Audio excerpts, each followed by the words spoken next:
2025 iyo wixii ka dambeeya mustaqbalka dhow insha Allah dadka badankooda waxay isweydiinayaan technology-ga maxay iska bedelaya maxaa fields nooceeba maaragtay xiisahu u badan doonaa ama baahida loo qabo u badan doonaan waxaan ku sheegay markaa 7 field ama 7 profession oo muxuu ahaayay mustaqbalka dhow ama 2025 qofka doonaya technology inuu ku soo biiraa ay runtii tahay inuu ka faa'iideysto. Number 1 waxaynu ku bilaabaynaa wax loo yaqaano AI iyo machine learning. Markaynu ka hadlayno AI iyo machine learning waa mustaqbalka hadda maaragtay dhow iyo mustaqbalka soo socdaba. Ayabaha waxa weeyaan runtii wax badan bedeli doona caafimaadka, waxbarashada, shaqooyinka kale, everything wax walba oo la xiriira artificial intelligence-ka AI iyo machine learning-ku runtii aad u soo dhexgali doonaan. Waxyaabo badan oo lagu develop gareyn doonaan ama system walba oo maanta adduunka ka shaqeynaya waxa lagu integrate gareyn doonaa ama lagu xidhi doonaa artificial intelligence. Number 2 waa waxa loo yaqaano muxuu ahaayay data scientist. Data scientist-ku waa field-iska runtii mustaqbalka aad u wanaagsan kale ilaa imika maadaama oo maaragtay data scientist-kuna waxa weeyaan caadi ahaan haddaynu eegno waxa weeyaan detectiveska internetka. Haddaad si kale u eegnana detectiveska internetka oo kale weeyaan data dadka badankooda aanay fahmaynin intay soo qaadaan ayay wax macnala ka dhigaan. Marka data science-ku waa field aad u muhiima mustaqbal fiican oo aad u wanaagsan leh. Number 3 waxa weeyaan waxa loo yaqaano cloud engineers ama cloud computing engineers. Cloud computing engineers waa dadka ka shaqeeya internetka imika shirkad walba oo adduunka naqaana waxay leedahay storages iyo infrastructure iyo qaab dhismeed gooni ah bay leedahay. Dhammaantoodna shirkaduhu badanka imika waxa ay u wareegeen cloud infrastructures. Marka imika haddaad si kale u eegto imika shirkadda Netflix la yiraahdo haddaad Netflix eegto Netflix waxa ay ku xidhan tahay oo datadeeda iyo informationkeeda oo dhan haya waa shirkadda loo yaqaano AWS ama Amazon Web Services. Qofka markaa muxuu ahaayay ka shaqeynaya Amazon Web Services-ka ee u qaabilsan cloud computing-ka u qaabilsan shirkadda la yiraahdo Netflix waa qofka macquulka ka dhiga amaba sida ugu macquulsan filimaanta aad daawanaysa inaanay maaragtay interrupted noqonin oo aanay kala go'in oo sida ugu macquulsan loo store gareeyo filimka iyo waxyaabaha ka shaqeeya. Marka cloud computing engineers waa very important. Si kale markaynu eegnana waa network engineers-ki oo laakiin online ah.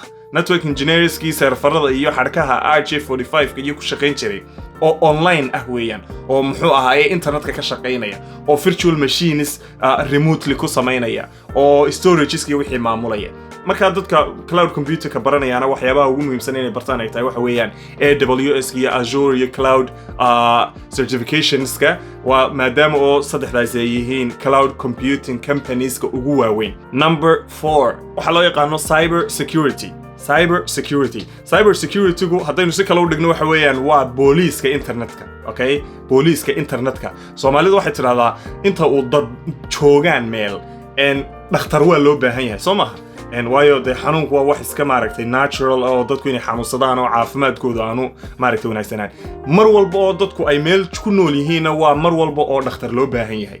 Mar walba oo internet iyo kombiyuutarro isku xidhan ay meel yaalaan waa mar walba oo booliiska internetka loo baahan yahay ama dadkan loo yaqaano cybersecurity engineers. Cybersecurity-guna markaa certificates aad u fiican buu leeyahay, degrees buu leeyahay dadka baranaya markaa cybersecurity-guna it's very good. Number 5 waxa weeyaan waxa loo yaqaano DevOps engineer. DevOps engineer oo waxa loo soo gaabiyay waa development iyo operations oo la isku keenay. Okay, DevOps engineer waa dadka macquulka ka dhiga ama si fudud u sameeya in ay suurto geliyaan development-ka marka system la develop gareynayo ee la dhamaystiro wixii la xiriiray systemka development-ka in live laga dhigo oo si macquulo oo smooth ah oo bila dhibaato oo aad u wanaagsan in ay serverka u geeyaan si ay dadku access gareyn karayaan muxuu ahaayay systemyadii iyo waxyaabihii la develop gareeyay.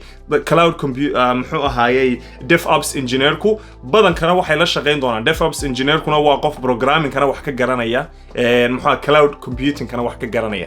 Dhammaantoodna goodi ahaana caadi ahaana waxay ula shaqeeyaan cloud engineers-kana way la shaqeynayaan, software developers-kana way la shaqeynayaan. Number 6 waxa loo yaqaano full stack developer. Okay, full stack developers waa caadi ahaan waxa weeyaan dadka front end-ki iyo back end-ki combine gareeyay ee labadaba yaqaana. Front end-ki HTML, CSS iyo JavaScript-kina wuu yaqaanaayo, React wuu isticmaali karaa ama Angular ama Vue.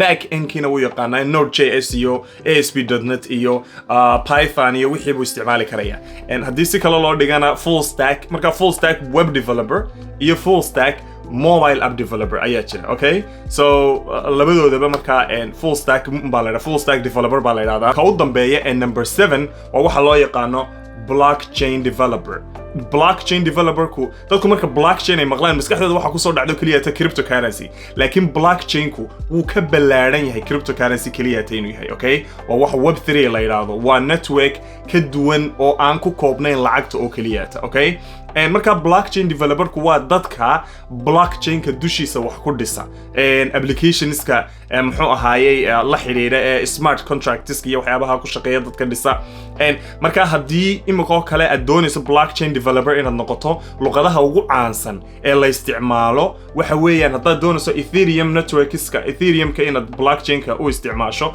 waxaad baran kartaa luqad la yiraahdo Solidity haddii kale oo Solana smart contracts iyo waxyaabaha doonayso inaad baratana waxa jira luqad la yiraahdo Rust oo smart contractska Solana luqada la yiraahdo cryptocurrency-ga ama muxuu ahaan Solana loogu sameeyo marka it's very good blockchain engineers ku ama blockchain developers ku waa mustaqbal fiican bay leeyihiin waayo blockchain-ka waxa la rajaynayaa inuu ka ballaadho oo maaragtay dadku imika intay ka yaqaanaan ee aadka loo isticmaalo waa cryptocurrencies-ka laakiin waxa la rajaynayaa in ay muxuu ahaa wax ka ballaadhan oo real estate-kii iyo muxuu ahaayay waxyaabo government-iska meelaha qaar in ay soo geliyaan ba laga yaabaa blockchain-ka waxyaabo badan oo kalena in loo isticmaalo laga yaabaa internet-ka laftiisana in applications lagu dul dhiso oo social media-han aynu hadda naqaano ee centralized-ka ah in qaar badan decentralized loo bedelo oo blockchain networkska lagu soo daro